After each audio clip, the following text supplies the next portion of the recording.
Allahla, peyğəmbərlə vuruşanı öldürün, çərpazvarı əl qolunu kəsin və s. və ilaxır. Peyğəmbər ayəni oxuyandan sonra ardınca bu hədisi buyurub. Əlini öldürən, əli ilə müharibəyə qalxan mənimlə müharibə eləyib. Allah da peyğəmbərlə müharibə eləyənə nə dedi? Maidə 33-də. Diqqətdə saxlayaq. Və mən harabə aliyyən fəqad harabəni. Əli ilə müharibə mənimlə müharibədir. Və mən harabəni fəqad haraballah. Mənimlə müharibə Allahla müharibədir. Ya Aliyyü, ey Əli, mən əbğəzəkə fəqad əbğəzəni. Sənə nifrət eləyən mənə nifrət eləyibdir. Və mən əbğəzəni fəqad əbğəzəllah. Kim mənə nifrət eləsə, Allaha nifrət eləyibdir. Və ətəsəllahu cəddəhu.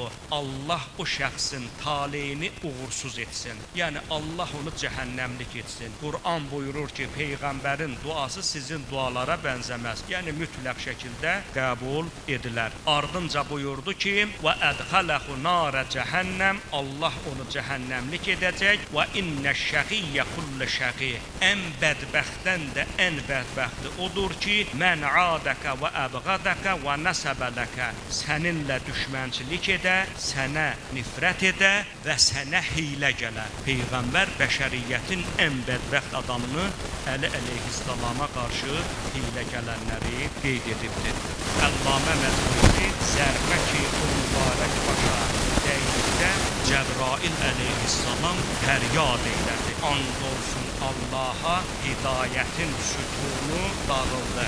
Göyün ulduzları məhv oldu. Təqvalı insanların nişanəsi öldürüldü. Qırılmaz möhkəm bağ qırıldı. Mustafa'nın əmsi oğlu öldürüldü. Onu bədbəxtlərin ən bədbəxti öldürdü. Allahın lənəti olsun Əli övladı Əlinin düşmənlərinə, qatillərinə. Uca Allahı and verək öz izzət-i cəlalına xatir bizi dünyada Əli övladı Əlinin məhəbbətindən, axirətdə isə şəfaətindən binəsib etməsin.